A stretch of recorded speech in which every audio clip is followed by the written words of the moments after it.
యువగలం పుట్టు ఈ ఏడాదికి 2 ఏళ్ళు అయింది. అవును సార్.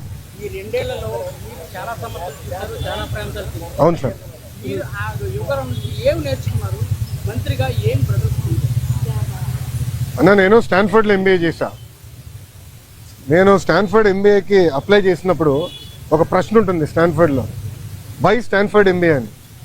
అంటే ప్రైవేట్ రంగం నుంచి రాజకీయాల్లోకి నేను రావాలనుకుంటున్నా, ఏదో ఒక టైంలో వస్తాను, స్టాన్ఫర్డ్ ఎంబీఏ నేను ప్రిపేర్ చేస్తున్నాను భావిస్తున్నాను అనుకున్నా అని రాశా.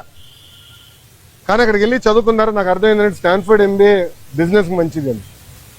పాదయాత్ర రాజకీయాల్లో ఒక ఎంబీఏ లాంటిది. ఎందుకంటే ప్రజలకి దగ్గర ఉంటాం, నిరంతరం ప్రజల సమస్యలు తెలుసుకునేవాడిని. సో ఇప్పుడు ఎవరన్నా నాకు అర్జీ ఇచ్చినా, నన్ను ఎవరైనా కలిసినా, ఒక మెసేజ్ నాకు వచ్చినా, తన వెనకాల ఎంత కష్టం ఉందో నాకు ఇప్పుడు అర్థం చేసుకోగలుగుతాను. సో యువగలం పాదయాత్రలో కూడా నేను అనేక హామీలు ఇచ్చాను, ఒక్కొక్క హామీ నిలబెట్టుకుంటూ వెళ్తున్నాను. ఇచ్చిన ప్రతి హామీ నేను నిలబెట్టుకున్నాను, దాంట్లో ఎలాంటి సందేహం లేదు. రెండోది, యువగలం పాదయాత్ర అయిన తర్వాత నిరంతరం ప్రజల్లో ఉండాలని నా కోరిక.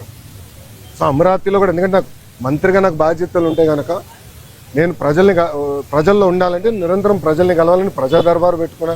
ఇక్కడ కూడా మీరు చూస్తే వైజాగ్ వచ్చి మీరే ఉన్నారు, కోర్టు కొంచెం లేట్ అవుతుందని పరిగెత్తుకుంటూ వచ్చే తప్ప మళ్ళీ ఇప్పుడు వెనక్కి అక్కడికి వెళ్తున్నా, పార్టీ హౌస్కి వెళ్తున్నా, ప్రజల దగ్గర అర్జీలు తీసుకుంటున్నా, వాళ్ళ సమస్యలు పరిష్కరించే మార్గం నేను ఎత్తుకుతాను.